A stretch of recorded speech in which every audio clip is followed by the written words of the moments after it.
trial in your life and you've been praying and you're wondering, God, why have you not removed this trial in my life? Why have you not changed my circumstances? Why have you not shut the doors that were leading me astray? God, where were you? And we're wondering, God, what are you doing?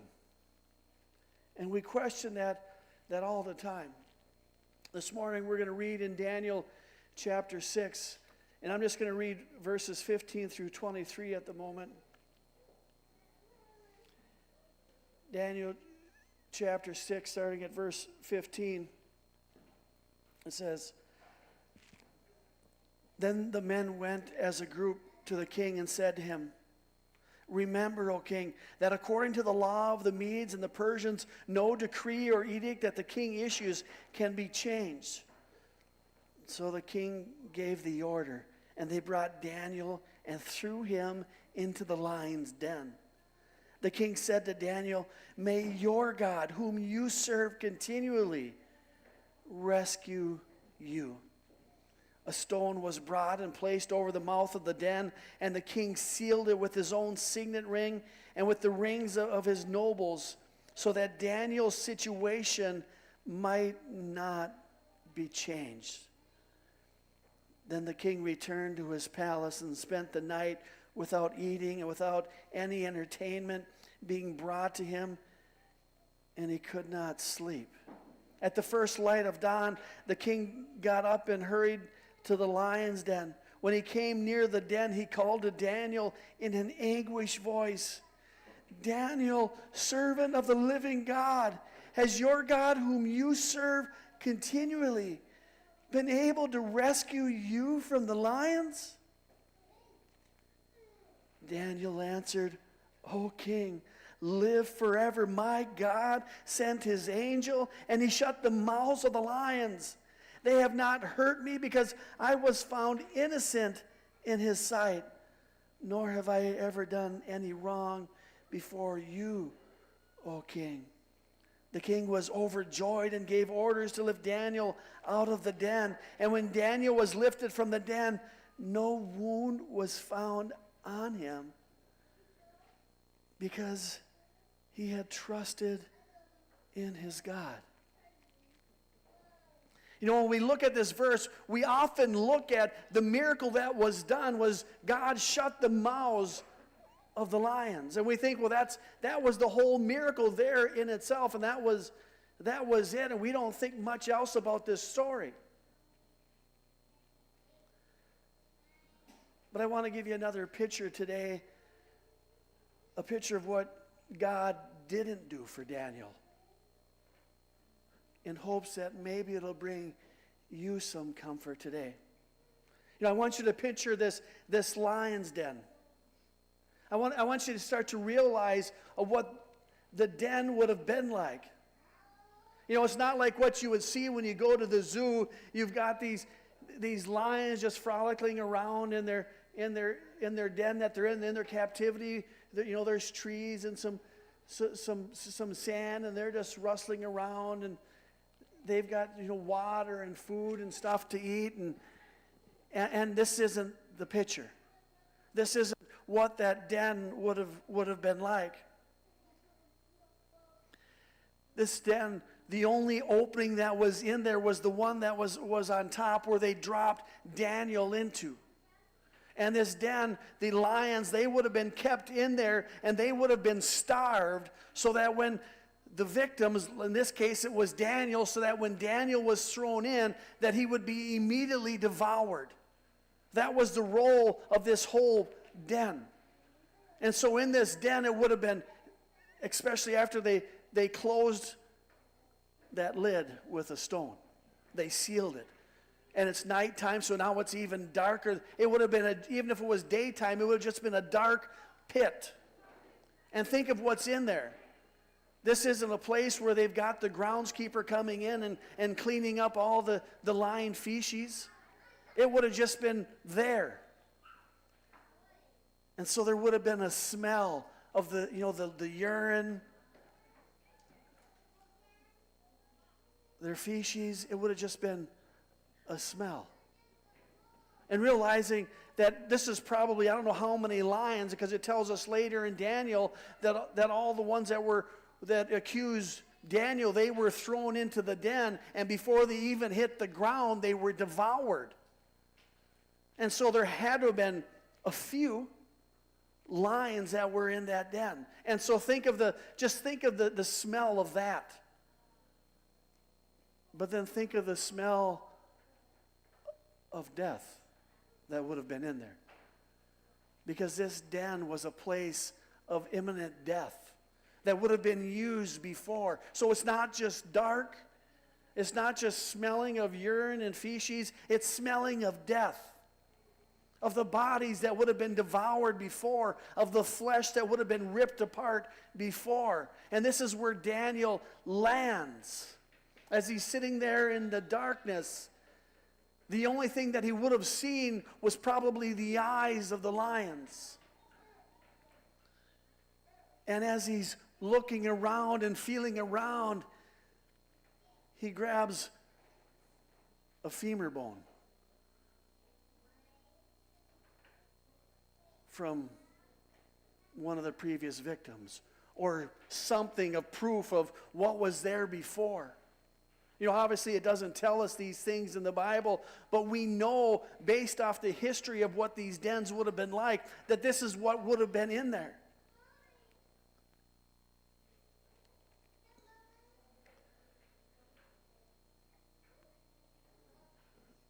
These lions would have been starving. Notice what God didn't do. God shut the lion's mouth. But God did not remove the lions. God did not put them to sleep. God did not make it a glorious place for Daniel to lie and to be able to sit there all night. He didn't turn on the light. God allowed Daniel to be in that darkness, in that horrific place. He shut the lion's mouth. But Daniel still had to walk through that night.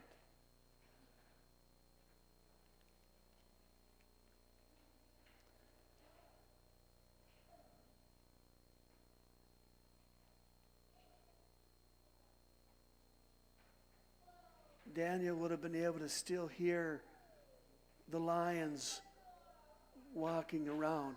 He probably could just see their image. Because remember, he didn't put them to sleep. They're still starving. Like I said, we know this because as soon as Daniel's released and they dump other ones in there, they're devoured before they hit the ground. So he could hear them breathing. You know, that sound that you would hear, that would just, you could feel it just in every part of your body. You could feel that breath. That breath of death. And that's where Daniel was.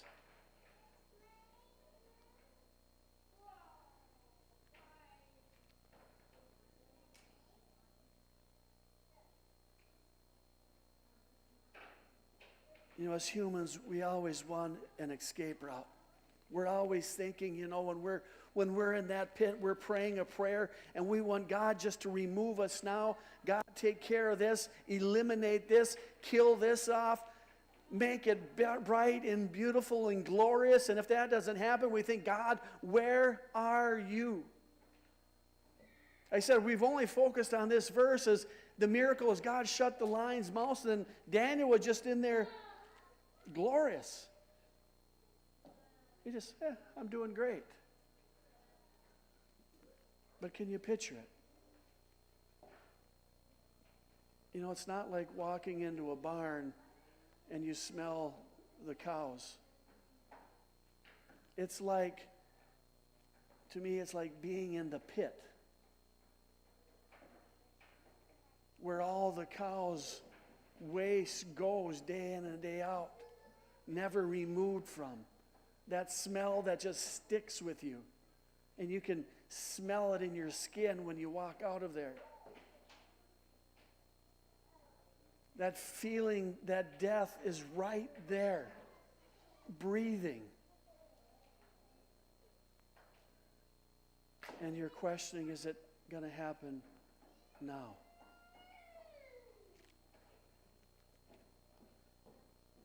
You know, God didn't turn on the lights.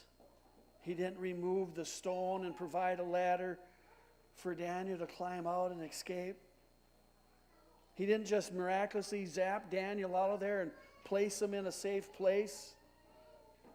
He didn't even kill the lions or put them to sleep. Daniel had to sit there in the dark, in the stench of death, listening to the lions breathing and watching them pace back and forth, just waiting to be able to devour their next prey. And Daniel had to sit there throughout the night. You know, the miracle isn't just that God shut the mouths of the lions. The miracle is also the peace that God put in Daniel's heart. A peace that would have came over him as he put his trust in God and didn't follow man's laws. It tells us in Daniel chapter 6 through 12, it says, so the administrators and the satraps went as a group of the king and said, O King Darius, live forever. The royal administrators, prefects, satraps, advisors, and the governors have all agreed that the king should issue an edict and enforce the decree that anyone who prays to any god or man during the next 30 days, except to you, O king, shall be thrown into the lion's den. Now, O king, issue the decree and put it in writing so that it cannot be altered, in accordance with the laws of the Medes and the Persians, which cannot be repealed. So King Darius put the decree in writing. Now when Daniel learned that the decree had been published, he went home to his upstairs room where the windows opened toward Jerusalem. 3 times a day he got down on his knees and prayed, giving thanks to his God, just as he had done before. Then these men went as a group and found Daniel praying and asking God for help. So they went to the king and spoke to him about his royal decree. Did you not publish a decree that during the next 30 days anyone prays to any god or man except to you, O king, would be thrown into the lion's den? The king answered, the decree stands in accordance with the laws of the Medes and the Persians, which cannot be replaced. Daniel hears of this decree that has been put out. You know, man's law. The law that's to keep Daniel from following God. The law that is to make Daniel bow down to man and not bow down to God. A decree that if you don't follow this, you're going to be thrown into the lion's den. A place of imminent death. That knowing that once you are thrown in there, you are done. And what does Daniel do? Upon hearing this, he goes about doing what he's always done before. Not even a thought. You know, if I go and pray, I'm going to be thrown in that lion's den, so I better not. No, Daniel, just upon hearing this, he goes back to doing what he normally does, and 3 times a day, out in the middle of opening. He doesn't even do it in secret. He does it where everyone can see him, despite what's coming, the potential danger, the death that could be coming to him. And he just goes back to what he's always done. Even King Darius says it a few times. The God whom you serve continually. Darius says, the God whom you serve continually. So even King Darius knew that he served his God, that he served the great I Am continuously. It was not just something that he did every once in a while. This was a thing that was even noticed by the king, not just that he served God, but it was continual action that he did. So when Daniel hears this decree, and the first thing that he does is he disobeys man's law because he doesn't want to go against God. Man's law says abandon God. That's what that law was. That's what that decree was, is you need to abandon God.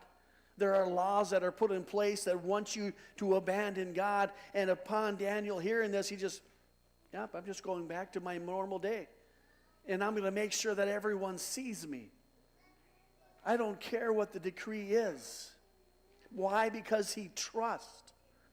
He trusts. And he prays 3 times a day, just like he had done before. You know, I don't know what you're going through today. Maybe you feel like you're in that lion's den. And maybe you feel, well, yeah, God shut the lion's mouth. Why did he leave me here? Why didn't he remove me? He could have killed those lions. He could have set me free. He could have placed me somewhere else. Miraculously. He could have cleaned up the smell. But he left me to linger all night in that dark, wretched hole with imminent death. And maybe you feel like that yourself with what you're struggling with today. Whether you're struggling in relationships or health issues or finances or your career, or you're just wondering, what are you doing? And you're just battling, God, why? Why am I still struggling? Why haven't you removed me from this and placed me in a place where I can succeed? Where I won't be hurt, where I don't have to struggle. And maybe you're battling in that moment today.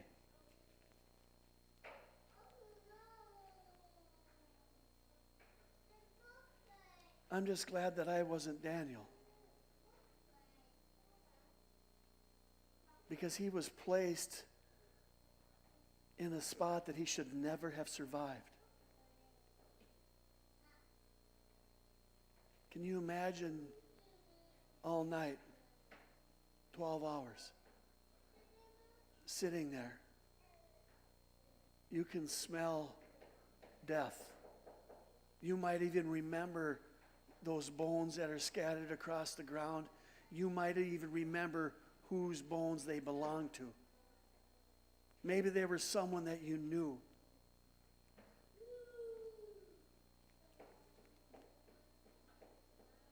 And yet, you're sitting there. Maybe you're struggling in your situation today. Do you realize that you're still sitting there, breathing, able to walk, still have opportunity? Do you realize, just like God shut the mouths of the lions, maybe he's shut something else off in your life that was about to kill you, and he's allowing you to walk through this? Do you trust him? Have you, like Daniel, have you had that relationship with God? You know, that one that no matter what man said to you, you're not going to obey man. You're going to still 3 times a day, you're going to get on your knees and you're going to pray and you're going to trust in God and you're going to ask God to help you in your times of needs. Do you have that relationship? And if you don't, it's not too late to start that relationship today, so that when times get hard, because I will tell you that some point in your life, times are going to be tough.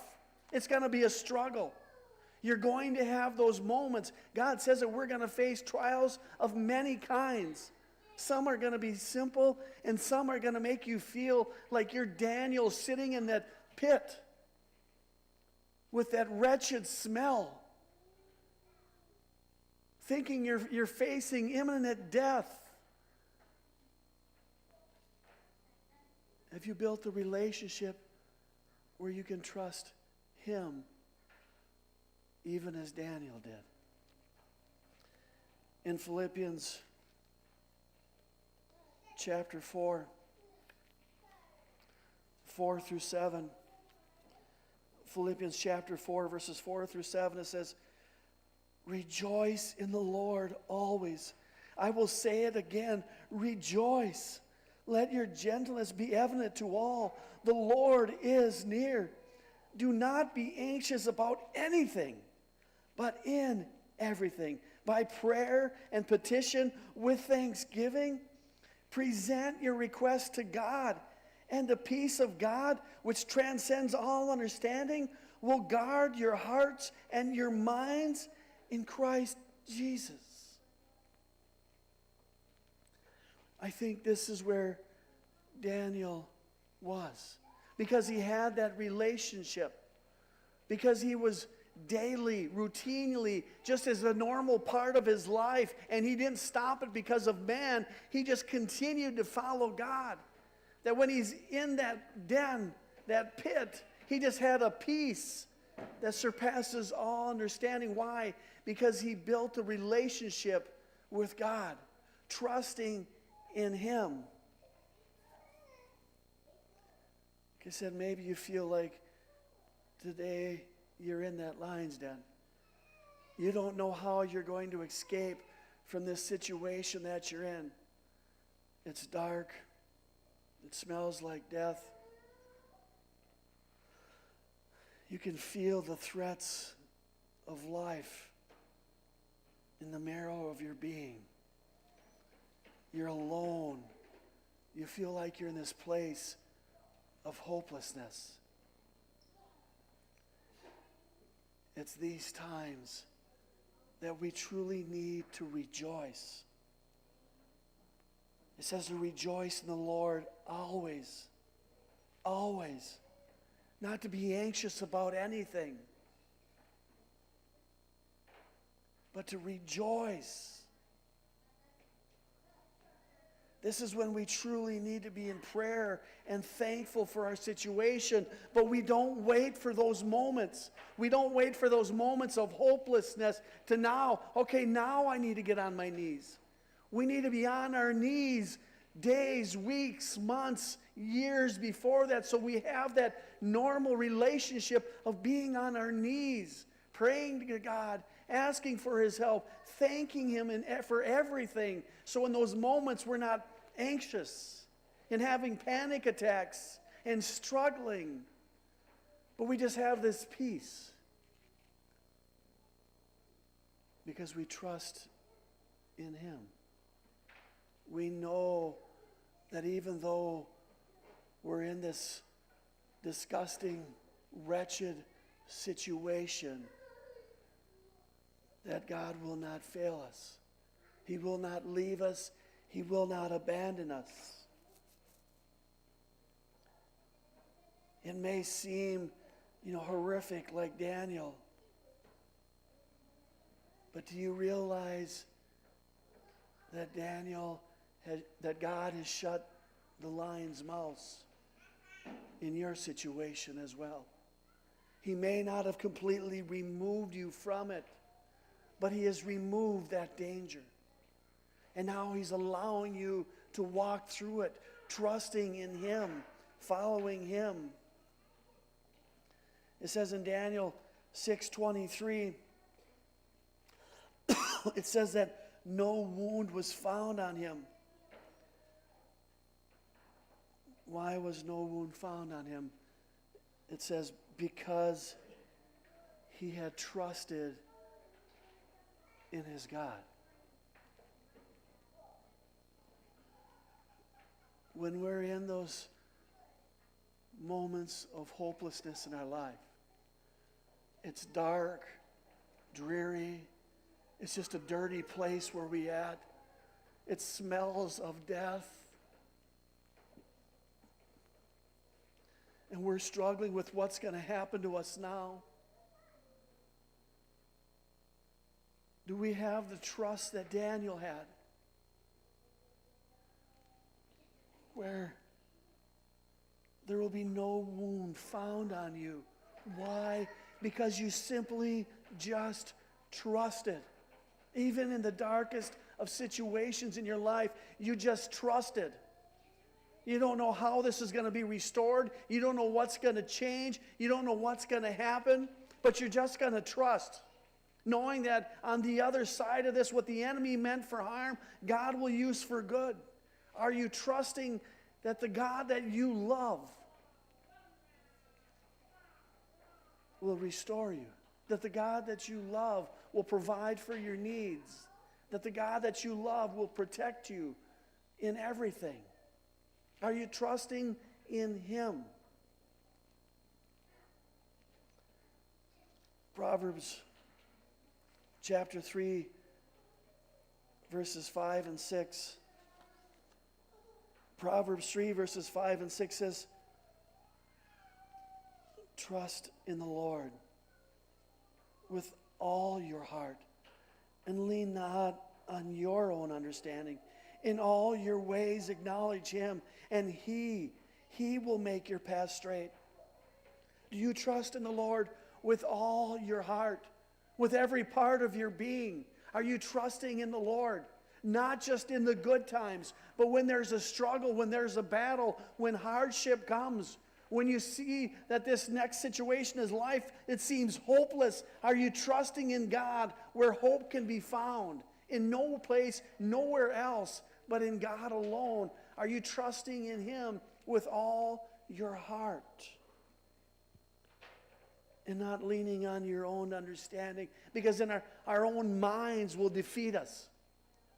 We'll keep telling ourselves how we're going to fail again, how we're never going to get out of this, how we're never going to succeed, how we're always going to fall down, how we're going to lose this or that. And we'll keep struggling, and our own minds will keep destroying us. But we need to trust in God and God alone.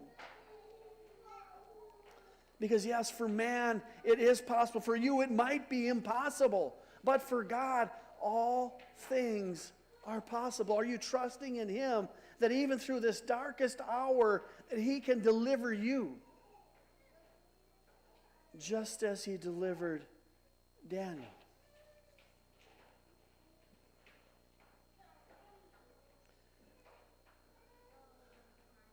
You know, for Daniel, that would have taken a lot of trust.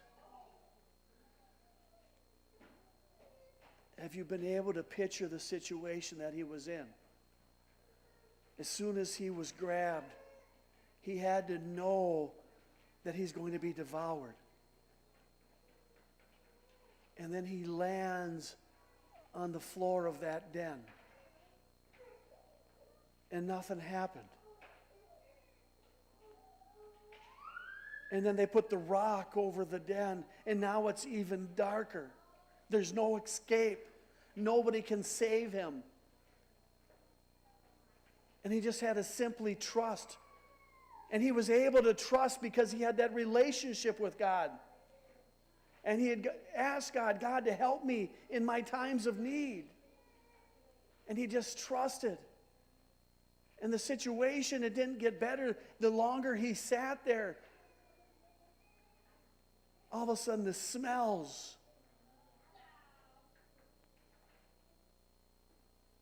the realization of everyone else died immediately. And then the next morning, the stone is moved. And he's pulled up out of the lion's den. Why was there no wound on him?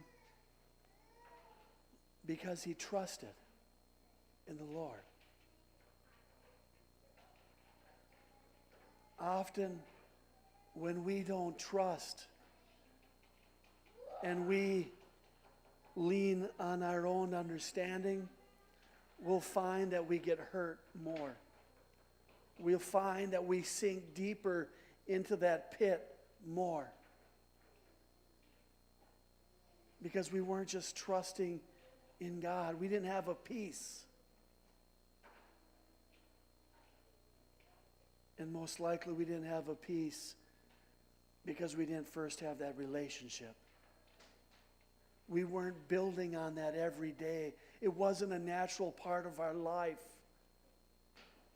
And when trouble came in, we forgot what we should be doing. And we just went and followed man, or we hid or did whatever. We leaned on our own understanding. Daniel, if you bow down and pray to anyone except for King Darius, you're going to be put to death. You're going to be thrown in the lions. And he's like, okay, I'm going back to what I do. So you can all see, I'm on my knees and I'm praying to God. Out of habit, out of a relationship, out of a lifestyle of following God. So when he was in that lion's den, he was able to just simply trust. And he could trust God. And that gave him peace. He wasn't down there screaming, panicking. He was just down there trusting. And then God removes him. And it says that they pulled him out, but God removed him. Because God kept him alive. In Psalm 40, verses 1 through 3. This is David, King David. He said, I waited patiently for the Lord. He turned to me and heard my cry. He lifted me out of the slimy pit, out of the muck and mire. He set my feet on a rock and gave me a firm place to stand. He put a new song in my mouth, a hymn of praise to our God. Many will see and fear and put their trust in the Lord. David waited patiently for the Lord. You know, when you're waiting patiently for the Lord, that means that there is time that is elapsing. So this David had reached out to God, and David had to wait patiently for the Lord. It wasn't an immediate response. You know, that's our patience that we have. You know, we've got great patience as long as it happens now. You know, like when we ask our kids, clean your room, we have great patience for that as long as it happens now. Or any other situation in your life, you're thinking, but that's our human nature as we struggle with that patience. Because we want it now. And David waited patiently for the Lord.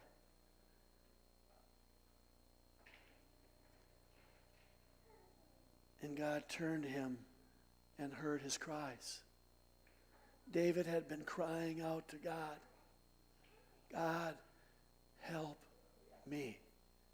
The simplest prayer that we can sometimes pray.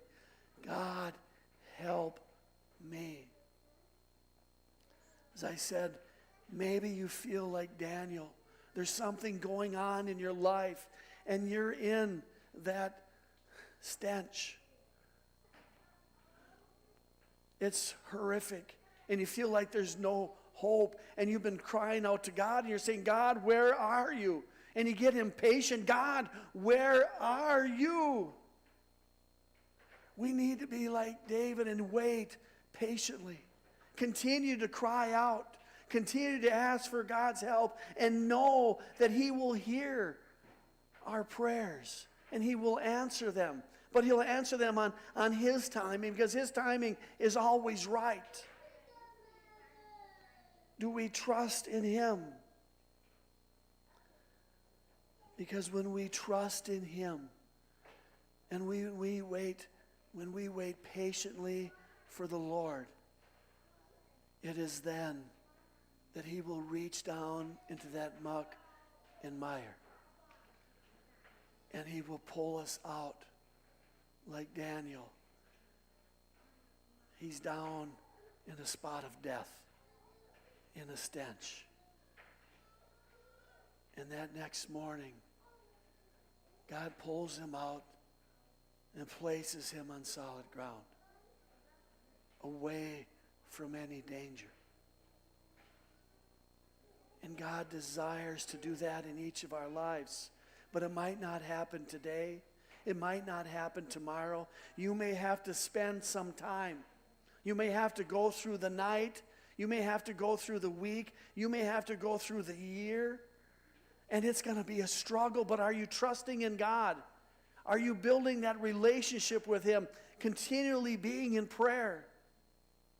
Continually seeking Him, meditating on His Word so that your faith grows. Because faith grows from hearing His Word. And if we don't have enough faith to trust, that means we need to get into His Word more so that no matter what's going on in our life, we can just trust Him. Trust Him to remove us from that muck and mire. Probably the muck and mire that we put ourselves into. Are we trusting in Him? Repenting, asking for forgiveness, praising and thanking Him, rejoicing even in the midst of hopelessness. Because there is always hope when you have Jesus as Lord and Savior of your life. For David, he lifted him out of that slimy pit, that muck and that mire. He set his feet on a rock. And that rock in our life, that is Jesus Christ. And he gave him a firm place to stand. And he put a new song in his mouth and a hymn of praise to our God. Do we have that new song in our heart and that hymn of praise to our God? Are we singing that out?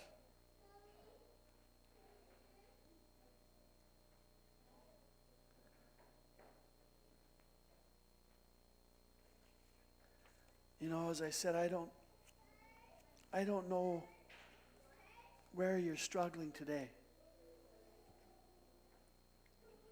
And maybe you're in a good spot today. But we're told that we're going to face trials of many kinds. They're coming. Maybe you're not going through one today, but they're coming. And that's okay.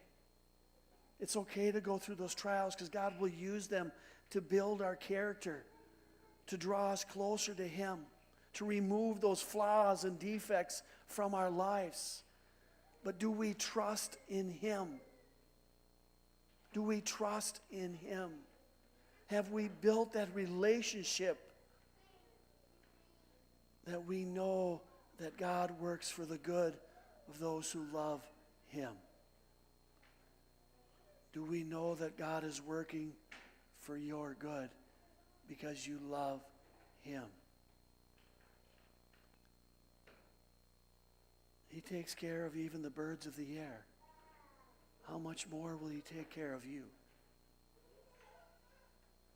But are you trusting Him? You might feel like you're in that lion's den. Do you have that peace that Daniel had? That trust that Daniel had, so that you won't be wounded in any way because you trusted in the only one that can set you free. So I don't know where you are today, but get on your knees if you need to. And I'll tell you, we all need to. Get in His Word. Build that relationship with him. Allow him to speak into your heart, to build that faith so that you can just trust. And that you can have that peace that'll surpass all understanding. It won't make any sense to anyone else, but you'll know because it's of God, because of who God is, that you're able to have that peace. And you'll have a joy that only comes from the Lord, even in the darkest of moments, because you know that he reigns in your life. Amen? Amen. Have a blessed week, and Lord willing, we will see you next week.